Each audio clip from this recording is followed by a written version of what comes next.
Hi guys, welcome back to our channel. இன்றைக்கி நம்ம சேனலில் என்ன ரெசிபி வீடியோ பார்க்க போகிறோன்னா, சிம்பிள் அண்ட் டேஸ்ட்டான தக்காளி கூட்டு எப்படி பண்ணுறதுன்னு பார்க்கலாம். அதுக்கு தேவையான இன்க்ரீடியன்ஸ் என்னென்னு பார்த்தீங்கன்னா, பெரிய வெங்காயம் நான் 3 வந்து மீடியம் சைஸ் கட் பண்ணி எடுத்து வச்சுருக்கேன். உங்கள்கிட்ட சின்ன வெங்காயம் தான் சின்ன வெங்காயம் யூஸ் பண்ணிக்கலாம். 4 மீடியம் சைஸ் தக்காளியை அரைச்சி எடுத்து வச்சுருக்கேன். 4 பச்சை மிளகாய், கொஞ்சோண்டு கருவேப்பிலை எடுத்து வச்சுருக்கேன். அதுக்கப்புறமேட்டு பூண்டு வந்து என்கிட்ட சின்ன சின்னதாக இருக்கனால நான் 8லேருந்து 10 பல் எடுத்திருக்கேன். உங்கள்கிட்ட பெரிய பூண்டாக இருக்குன்னா நீங்கள் 4 பல் எடுத்துக்கோங்க போதும்.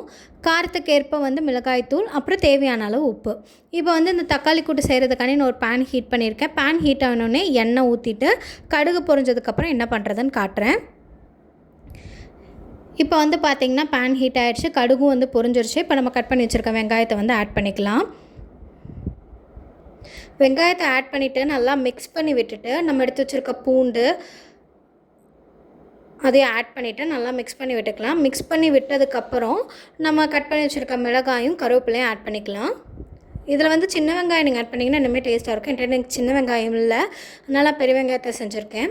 இப்போ வந்து பார்த்திங்கன்னா இந்த மாதிரி எல்லாத்தையும் கலந்து விட்டுட்டு இது நல்லா வேகட்டும். நல்லா வெந்ததுக்கப்புறம் நம்ம வந்து தக்காளி வந்து அரைச்சி வச்சுருக்கோம், அதை ஆட் பண்ணிக்கலாம். இப்போ வந்து நல்லா வந்துருச்சு. நம்ம தக்காளி ஆட் பண்ணிட்டோம். தக்காளி கூடயே நான் மிளகாத்தூளையும் ஆட் பண்ணிவிட்டு நல்லா மிக்ஸ் பண்ணி விட்டுக்கிறேன். இந்த தக்காளி கூடயே நான் என்ன பண்ணியிருக்கேன் அப்படின்னா, நான் மிக்சியில் அரைச்சோம் இல்லையா தக்காளி, அதிலே லைட்டாக கழுவி அந்த தண்ணியை மட்டும் ஆட் பண்ணிவிட்டு எல்லாத்தையும் வந்து சேர்த்து கலந்து விட்டுட்டு இப்போ வந்து ஒரு மூடி போட்டு மூடி வச்சிடலாம். மூடி வச்சுட்டு ஒரு 5 to 10 மினிட்ஸ் வந்து அப்படியே விட்டிங்க அப்படின்னா நல்லா வந்து சுருளை வதங்கி வரும். இந்த மாதிரி சுருளை வதங்கி வந்ததுக்கப்புறம் நம்ம தக்காளி கூட்டு வந்து சிம்பிளாக ரெடி ஆகிடுச்சு.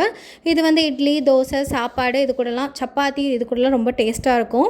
நீங்கள் வந்து இட்லிக்கு இதை சர்வ் பண்ண போகிறீங்க அப்படின்னா இன்னும் கொஞ்சம் லைட்டாக தண்ணியாக இருக்கும் போதே ஆஃப் பண்ணிடுங்க. அவ்வளோதாங்க, ரெடி ஆகிடுச்சு.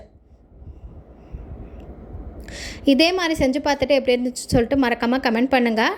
நம்ம சேனலை சப்ஸ்கிரைப் பண்ணியிருக்கோங்க, பக்கத்தில் இருக்க பெல் ஐக்கானை ப்ரெஸ் பண்ணிக்கோங்க. இதே மாதிரி வீடியோக்கள் வந்து உங்களுக்கு உடனே வரணுன்னா பக்கத்தில் இருக்க பெல் ஐக்கானை ப்ரெஸ் பண்ணிங்கன்னா நோட்டிஃபிகேஷன் வந்துடும்.